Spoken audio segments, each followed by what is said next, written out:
UFC 322 is tonight. It's in a couple of hours. This is the last fight we're going to be covering. We've covered the entire main card. We've done the headline of the prelims, what obviously is Bo Nickal v Vera.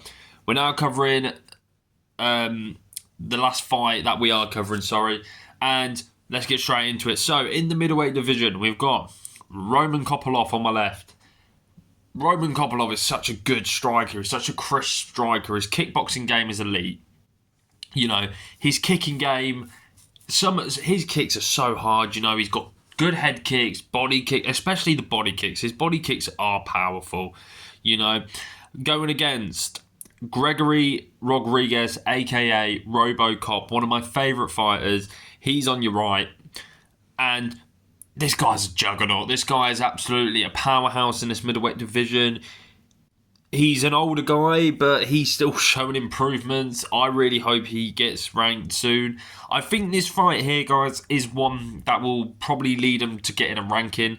I just had a look at the middleweight rankings. You've got people like Roman Delarte, Paulo Costa, Marvin Vettori. They're all in the top 15.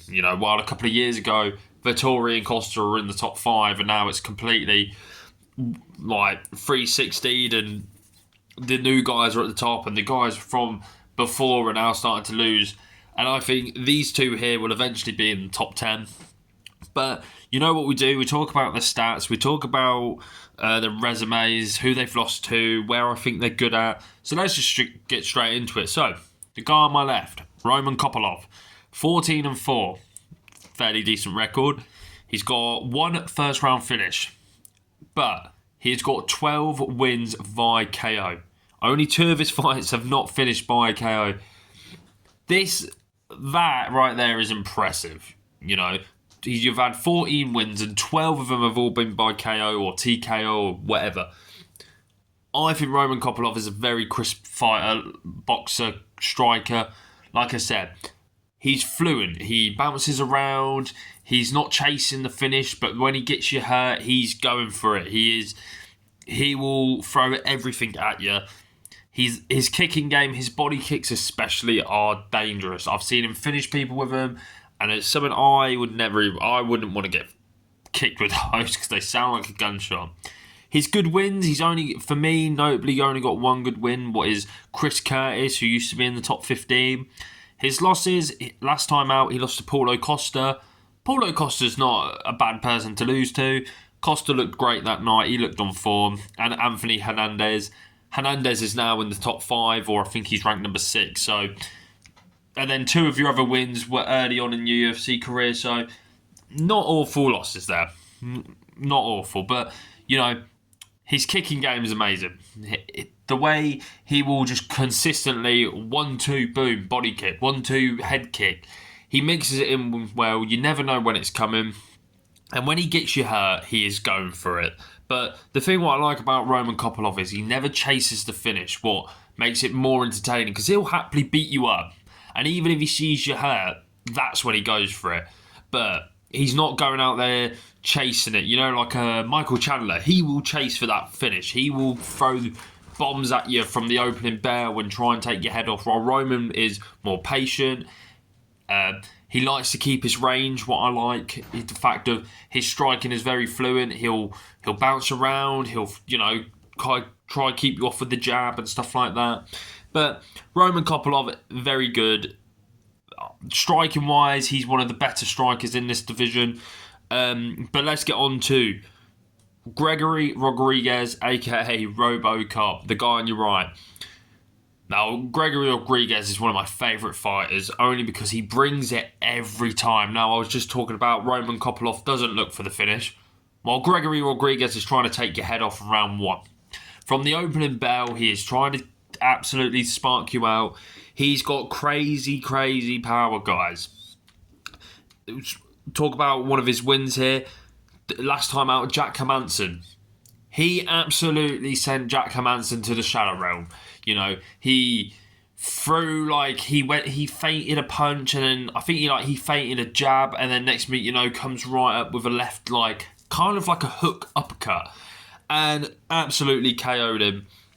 Jack Hermansson, and it was a scary KO. It's one of the scariest KOs in recent history. RoboCop is a problem, and he's entertaining. This is why I like watching him. He's had so many wars for his UFC career, and it hasn't been a major long UFC career, maybe 4 or 5 years, but it's now he's starting to get the recognition he deserves. He's a powerhouse. He's an absolute juggernaut, like I'm saying. Also, he's got Brad Tavares on his resume. They're 2 good wins. His loss, his notable loss, is Jared Cannonier. That was a fight he was winning, but he just gassed out because, like I said, he goes for the finish. And he did hurt Jared Cannonier. He dropped Cannonier, and it looked like Rodrigues was going to get a finish. But Cannonier, he's a veteran. He stayed in there and eventually got the finish against Rodrigues. But he's entertaining, guys. But I didn't even talk about his record, how many KOs and stuff he's got. So he's 17-6. Not the greatest, but okay. He's got 11 big wins by knockout. This is what I mean. Both of these guys are big KO artists, and this is why I'm so excited for this fight. 3 submission wins, yeah, decent. And he's got 8 first-round finishes. I mean, if that doesn't scream excitement for you, one guy's got 12 KOs, one's got 11 KOs. These are big KO guys, and I'm buzzing for it. Some notes I've got for Gregory Rodrigues is crazy power. He's probably got some of the most powerful hands in the middleweight division. I know he's not even ranked, but like people I would say for power, Gregory Rodrigues, Joe Pyfer. There's not many other people I can think of at this moment in time who have got one-touch like power. These 2 are probably at the top of the bill, to be fair. But yeah, and you've generally got to finish him, like to the point where he's doing the chicken dance and all that. Gregory Rodrigues, you've seen it where he's been like cut open really bad and he marches forward. That's what I mean. He's a pressure fighter. He won't stop unless you put him out. You've got to turn his lights out. You've got to do something. And yeah, that's what I think about this fight.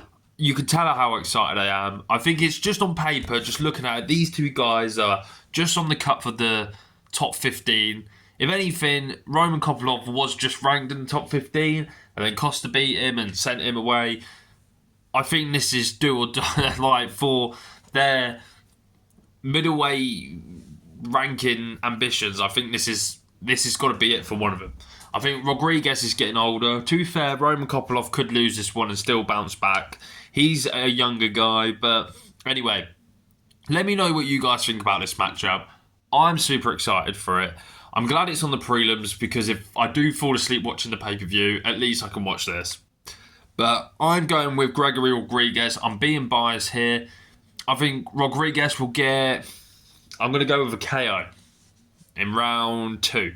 I'm going to go round 2. That's what I'm going to go for. But let me know what you guys think about this fight. Are you excited for this fight? I think it's a bit of a sleeper on this card. Let me know who you think is going to win, lose, whatever. Like, comment, subscribe, all that stuff. And enjoy the show tonight, guys, because this is the last fight I'm covering.